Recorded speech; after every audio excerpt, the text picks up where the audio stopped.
Hi, Susanna Rizava. Sorry, but I don't understand what you have write in the chat. If you can please translate to English, can be better. And we are here now looking for the first ball of Michaela Balcová from Slovakia.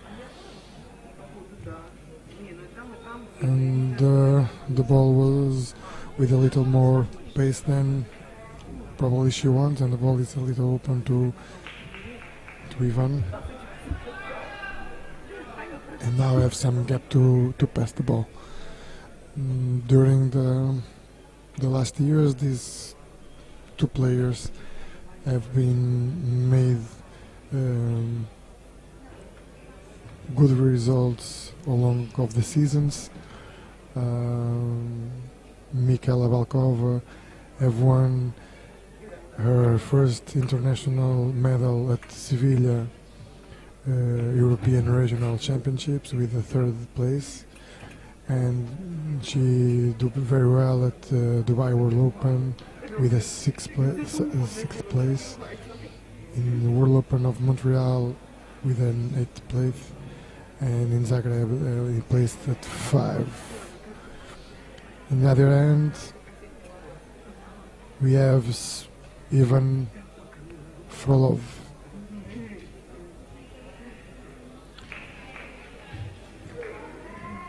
Ivan Frolov make the semi-finals at the Regional Open of Poznan in 2018 with a finish in 4th. In Sevilla Regional European Championships make 7, and in the Regional Open of Póvoa make 6th place, and in the World Open of Montreal 11th place.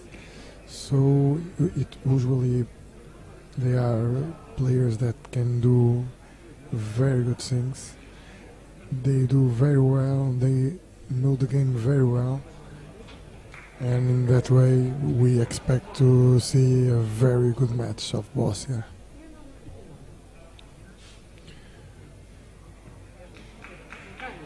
Oi Cleverton, tudo bem? Pois é verdade que a internet não está muito bem, temos algumas dificuldades, mas o Artem Kolinko deu uma virada espetacular no último parcial e venceu o jogo. Lançou uma bola por cima aos 8 metros, ficou com uma boa área de pontuação e fez 5 pontos, o que permitiu ganhar o jogo.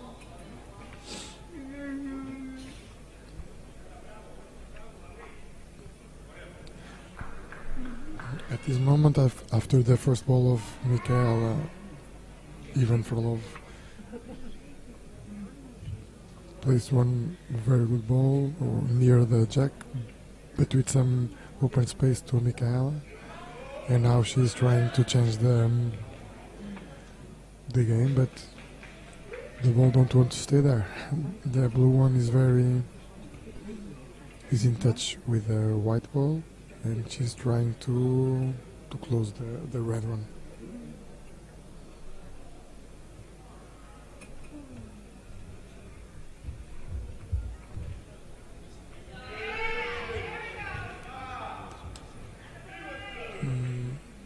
Now she did it, and it's time for Ivan to play.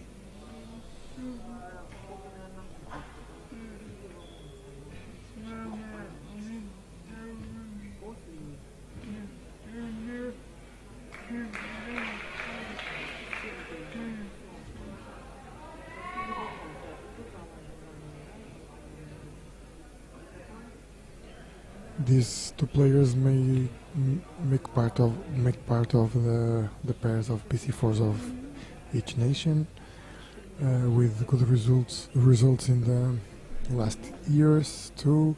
They are qualified to the Tokyo 2020 by the pairs, and that shows the general level of these players. At this moment, Ivan is trying to change the game. Now is his turn, and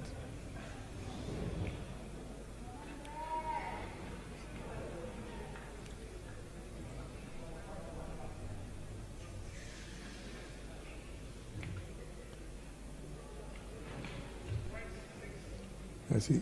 For this moment, you seems that you only want to change the color to play, and made of Michaela to spend the last ball. But in this case, the match is tight, and they will alternate the throwing until we have a change of situation.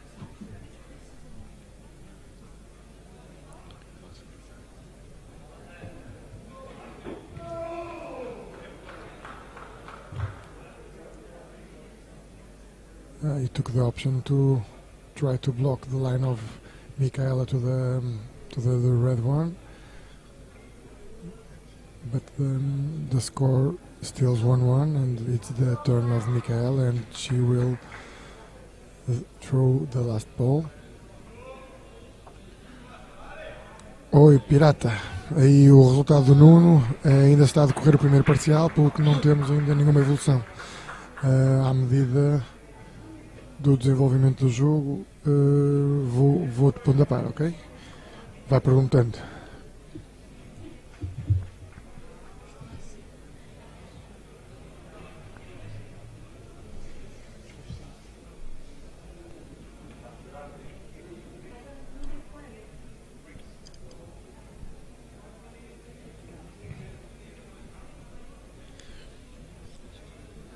Both of these players play underarm with a pendulum movement.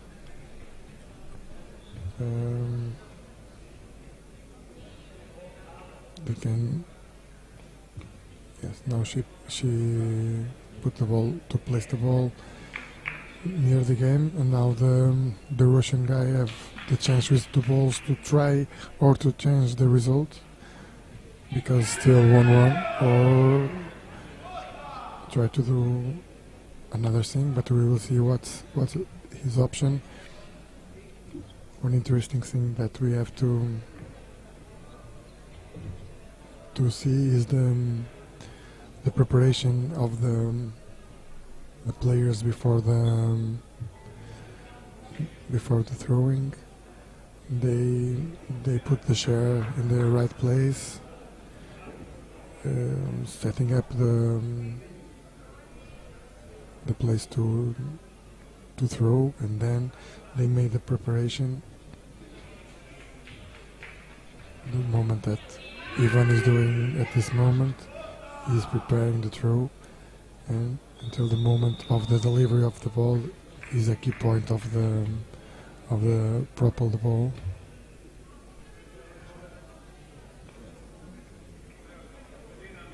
And usually after the delivery of the ball, they have to follow through the movement to have more accuracy in the throwing. He's trying to perhaps to touch a little in the blue near the jack, but in this time it seems that it's better don't play and maintain the 1-1 at the score. Now the players will check it with the referee. It's okay, so the end will end with 1 for Michaela and 1 from Ivan Frolov. Like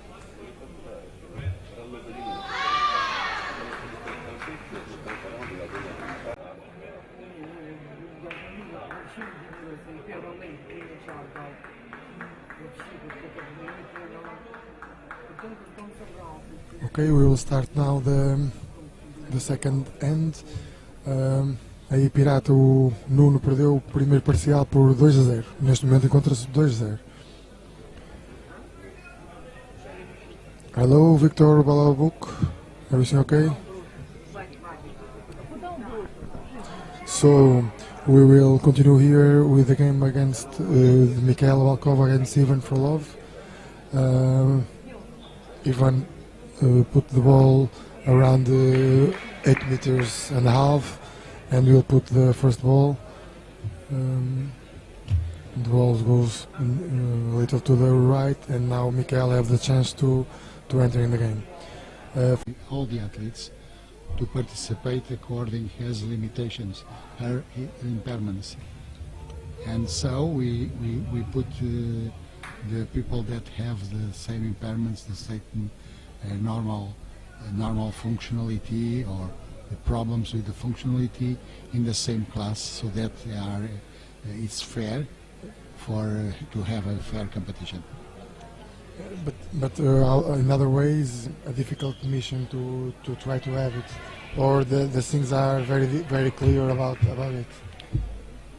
No, it's not easy, but we have to keep our manual. We have a manual for classification, and we follow the manual according the profile of each class. So, as you can understand, we try to ask for the limitations and for the problems with the trunk, with the lower limbs, the upper limbs, the position of the hand, the position of the arm. It means that we can take care of everything of each athlete. It's the most important. That's sometimes it's not difficult to establish. 8.5 meters, trying to difficult. Wow, Michaela Balcová make a great wall at this distance, and now even Frolov is in problems. Talking about again the classification, Dr. Jaime, we know that this process is difficult, and sometimes in some classes, perhaps in BC4s, we discuss a lot about the strongest of the players, and we have 2 points, the dystrophy players or the others. That, so this is fair, not fair? What's your opinion about you are discussing that in general? Yes, okay. You can discuss that part of the problem. We as a classifier, we cannot discuss. We can talk each other, not to everyone. For example, we saw this athlete that has problems, don't move the trunk, can take the ball, prepare the ball to throw, okay, adjust the hand because have a poor hand, and use a pendular movement to throw, okay. He is a muscular dystrophy. It means that only can improve the ball doing the pendular movement. It means that he has the shoulder free so that he can improve the ball. But the force is always the same, okay? If you are talking about another only if you improve the velocity of the velocity. Yes. The velocity that you can improve with the arm, okay? That's why we talk about the pendular movement. And if you have no speed, okay, have no rapid, and can destroy the game, okay? And after there another much important thing is, for example, the muscular dystrophy. After 1 or 2, 3 days, he is tired because he has a problem with the muscular problems, and the other guy maintaining the same force during all the days, since the beginning until the end of the competition. And perhaps if that players goes to the finals, can be maybe because a long day of competition. A good player, a good muscular dystrophy can go to the final, of course, but it's very difficult for him. That's something that BISFed have to think about it. We all of us need to think about that. And another thing is when we talk about it's not about the classification, but only to I have you here, and we talk about the quota, feminine quota, but the prevalence of the disease is more in boys than in girls. We have more participants, males than females, or there is no relation about it? No, it's not. I don't know if the numbers exist or not about it. No, it happens in all of the sport. Okay. In a regular sport, we have more athletes. Boys and girls. the gender masculine and the gender female. Okay. Okay, and not for disabled people. In around all the sports, we can have the same problem. Okay. Here in I think that it's a cultural problem. Okay, it's not a problem. It's a problem. That's a cultural situation. along with the years that happened, Yes. and now we are trying to And change. now you are trying to change, and something is changing because a lot. Perhaps you have more chances to open the game. That's one important thing in the game. The class, Without functionality, without accuracy, you don't do nothing. Right? you can do nothing. Okay, because it's the bocce is a very precious sport. Okay, very clever sport, very precious, but it's very tactic. Yes, for Okay, sometimes you can see And more and more. and you look to an athlete. You can think about, for example, you are a lot of the at the top of the ranking now. Almost the Asian athletes go on front. They appear in the first place in almost the rankings. It means that they work hardly. Okay, some of them work 7-8 hours a day, 5 days a week. Okay, it means that they repeat the same movement a lot of different times. Okay, so when you arrive at the game, it looks easier to throw the ball. Okay, because you have different situations to solve the problem. Of course, you can say because they have power, yes, power, but accuracy, and you have functionality. They create functionality with the power and accuracy. Because of functionality comes after training. That's Too much hours training. Okay, That's very important. An important point to the coaches to understand it. No, that's the point. If you don't give time, if an athlete have no time, if the coaches have no time, I forgive me. I'm sorry, but we cannot improve sport, high level sport, when you are talking about a 1 few hour hours, a week. a few hours, 1 or 2 hours a day, 3 times a week. And only throwing. Only throwing what? Nothing. Yes. If you need to throw millions of balls so that you can understand The movement. everything. Okay?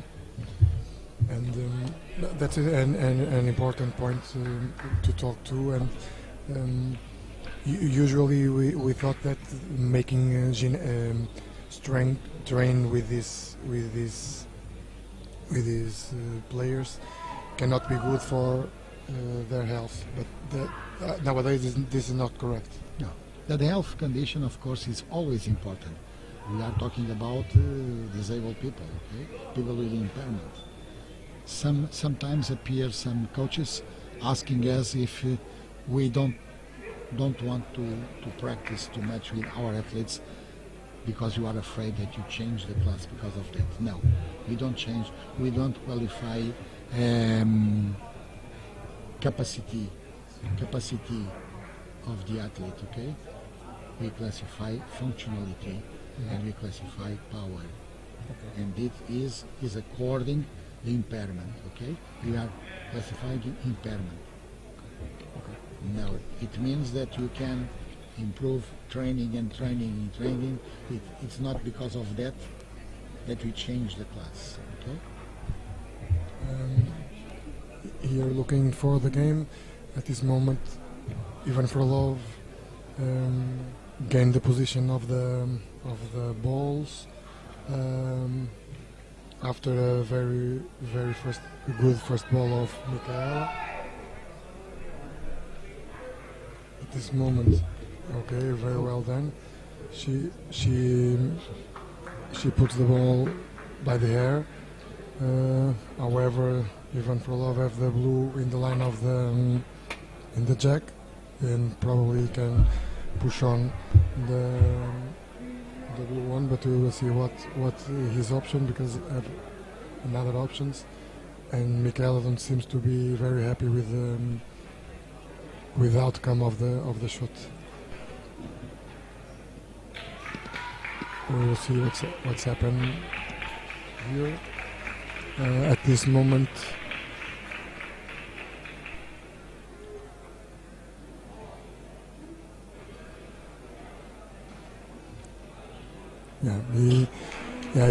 He pushed on the ball right to the jack and make a very good. Two very good players. Yes, okay? here. They are very good players, and as you can see, the position of the jack ball and the position of the ball, blue or red, it depends of the player. Okay, because sometimes the ball, the red is winning, the next Is the other. next is the blue, and any time that one play has take the possibility to play, change the position of the game. Okay. O Pirata, o resultado de Portugal neste momento, temos Carlos Oliveira a ganhar 3-0 ao Steven Maguire, temos Nuno Guerreiro a perder 4-0 contra o jogador tailandês. Neste momento é assim que está. O António Marques também está a jogar neste momento, o BC1 está a perder 7-0 contra o Wat Pradit de Tailândia. É um jogo que certamente será um jogo sempre difícil contra um dos melhores jogadores do ranking.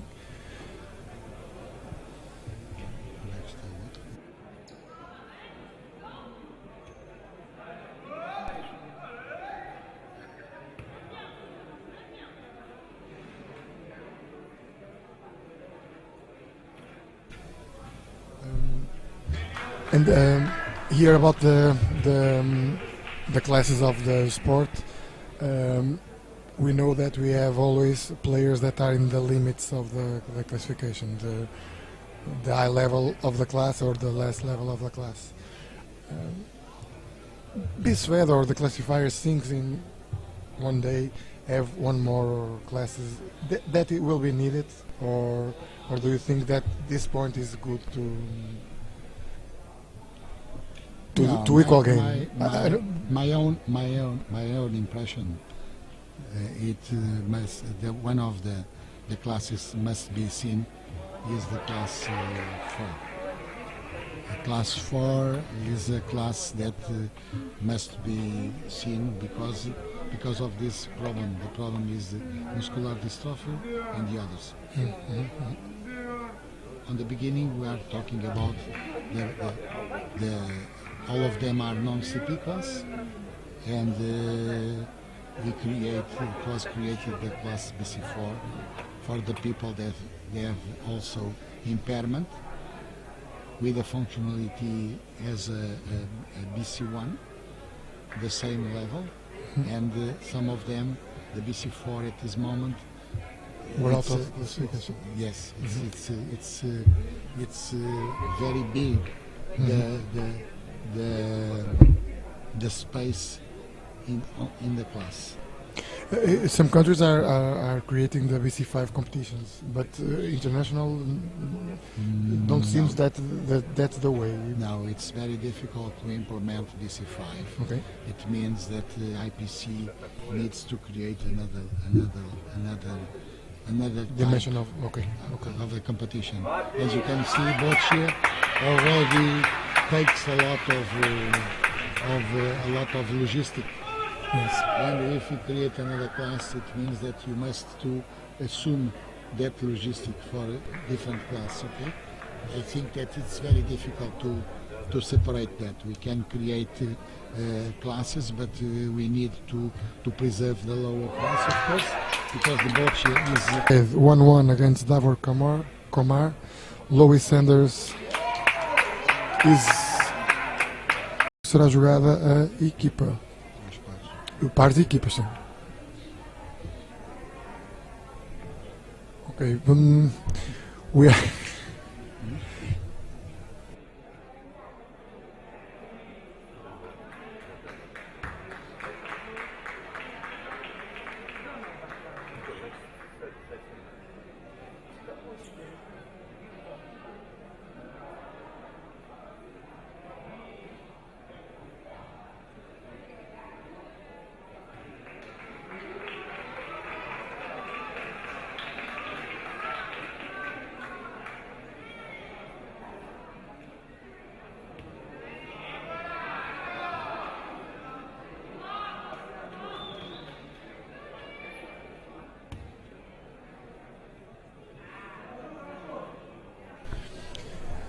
Hello everyone, and because of the importance of this term, I will talk now a little with Dr. Jaime in Portuguese for the Portuguese spectators here at the live stream.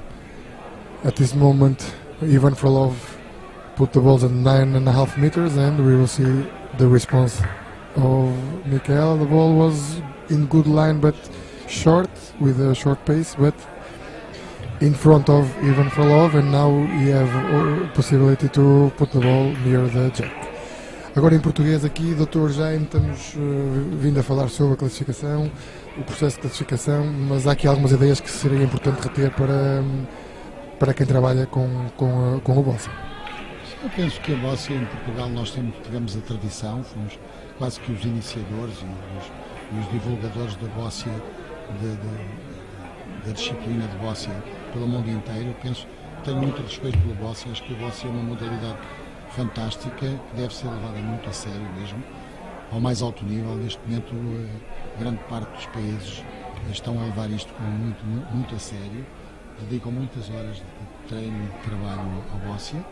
Eu penso que em Portugal neste momento também, mas é preciso provavelmente acelerar outro tipo de processos e criar outro tipo de condições para que eventualmente possa haver cada vez mais o incremento do Boccia em Portugal. Nós temos tudo, temos excelentes atletas, temos excelentes treinadores, talvez dos melhores treinadores do mundo, só que é isso, temos que começar a criar os hábitos. Não temos hábitos asiáticos, não temos outros hábitos do centro da Europa, por exemplo. Nós também tivemos ainda um bocado aqui a Ivânia dizer que trabalhavam muito no Brasil, que estão a trabalhar muitas horas por dia já. Vê-se os resultados. Os resultados no futebol, no desporto de alta competição, como eu costumo dizer, o desporto só aparece e a qualidade aparece quando há trabalho. Nem sem haver trabalho não há possibilidades nenhumas. Porque não há génios, não há ninguém sobredotado. Há pessoas e atletas com limitações, mas que, mantendo essas mesmas limitações, se repetirem muitas vezes o mesmo gesto, começam a mecanizar como é que é. As opções são boas, às vezes não são as melhores opções, as opções também surgem quando nós lançamos muitas bolas. O lançamento das bolas é importante. Mecanizar determinado tipo de gestos é fundamental. E a análise e a abordagem que é feita e a estratégia que é utilizada para cada jogo é uma coisa que tem de ser cada vez mais familiarizada. É isso que nós temos que pensar. Muito bem, temos agora uma bola brilhante da Michaela, que empurrou a bola para a branca, esta distância que nunca é uma situação fácil, e agora o Ivan Frolov vai ter que dar por ela. Ainda assim, ela tem apenas 2 bolas, tem que fazer 2 pontos. Vamos ver se ele tem uma atitude um bocadinho mais defensiva ou se ainda vai tentar aproveitar ali um bocadinho de espaço. Vamos ver se ele vai tentar entrar. Às vezes a melhor defesa é o ataque, né? Vamos aguardar. Há também uma discussão que às vezes se levanta, que é o trabalho de força, ou com máquinas, até com a perda cerebral, ou com a distrofia muscular. É possível fazer? É benéfico? É prejudicial? Em que ponto é que estamos? Porque aqui há uns anos pensava-se que poderia agravar, acelerando o processo metabólico eventualmente das degenerativas. Sim. Na PC não tanto. Qual é a ideia que existe presentemente? É assim, nós às vezes estamos a falar de atletas que têm problemas de espasticidade. Temos atletas com um grau de espasticidade bastante elevado, mas apesar de tudo essa espasticidade permite-lhes bloquear determinado tipo de segmentos articulares. Quanto mais segmentos articulares tu conseguires isolar, menos tens que controlar. E um dos problemas da paralisia cerebral é exatamente o controle do movimento, dos vários pontos articulares que tu tens. Se tu só tiveres que mobilizar 1 ou 2 articulações, é lógico que para ti é mais fácil controlar o resto. Por isso tens um movimento mais preciso e há 2 coisas que nós temos que considerar. É o ponto ideal que cada atleta tem para ter um grau de espasticidade para poder impulsionar a bola. Porque se ele baixar essa espasticidade, fica sem força para lançar a bola. Nós já tivemos alguns casos de alguns atletas em que, cada vez que lhes baixavam o tónus, eles perdiam a capacidade porque a bola não passava do meio do corpo. E está aqui a falar de uma questão, realmente, não estou certíssimo, mas possivelmente também entrar aí os fatores emocionais e claro, o controle. Claro, sim, claro. Mas o fator emocional, lá está. Estavas ainda um bocadinho a falar do tempo de treino. Se tu tiveres confiança naquilo que estás a fazer e se o teu treino for demorado, atempado, ritmados, com uma estabilidade fantástica. Tu estás sempre com tens uma sensação de autoestima e de autoconfiança no movimento que fazes. Porquê? Porque estás mecanizado, já não tens que pensar muito. Há movimentos que estão estereotipados já. Agora, se tu às vezes desde que nós estamos ali a ver um atleta, por exemplo, do Brasil, que tem uma dificuldade fantástica, o André, que tem uma atletose brutal, tem uma atletose com uma dificuldade fantástica de coordenação de movimento, mas ele quase coloca a bola onde quer. Uma coisa impressionante, porquê? E sem pensar muito. Isto porquê? Porque provavelmente tem muitas horas de treino. Nós classificámos-lo ainda ontem. Este atleta treina 2 vezes por dia, 5 vezes por semana. Isso fará toda a diferença. Faz com que, por exemplo, nós muitas vezes, por exemplo, nós vemos um atleta com uma dificuldade de movimento e controle de movimento tão grande, mas que apesar de tudo sabe o tempo de soltar a bola. Não precisa de manobrar muito a bola. Quanto mais tempo um atleta que tem uma atletose, por exemplo, se tiver muito tempo para tentar executar o movimento, começa a entrar dentro de uma exaustão do movimento. Repete-se a quantidade de vezes. Exatamente. E chega a uma certa altura em que ele próprio já não sabe qual é o timing de soltar a bola. Isto é importante que cada um de nós tenha a noção disso e consiga introduzir no atleta, dizer quantos movimentos é que ele tem que fazer para soltar a bola. Porque senão ele nunca mais sai. E isto faz-se onde? Faz-se exatamente no treino. Consegue-se melhorar esta execução de treino. Às vezes também vamos avaliar o atleta, temos de ser assim. Ele tem um grau de dificuldade muito grande, tem uma atletose muito grande. Mas depois, em termos de funcionalidade, ele tem uma funcionalidade fantástica, consegue ter essa funcionalidade. Ok, isso é importante, eventualmente até para se poder criar equipas mais multidisciplinares no treino, que também é uma coisa que eventualmente faltará. Vamos agora aqui atenção, esta bola que pode ser decisiva no jogo. Michaela Balcová com a bola final terá que fazer o ponto. Ela tem ali uma linha que parece perfeita entre as bolas azuis e as vermelhas que estão mais atrás. We'll see now, last ball of Michaela. Se ela conseguir passar a bola por aí, consegue empatar este jogo. Michaela Balcová have here one opportunity. The ball seems to go there, but beat in the right, don't pass and score only one. At this moment, Michaela Balcová made only 1 point, and 1 point is not enough to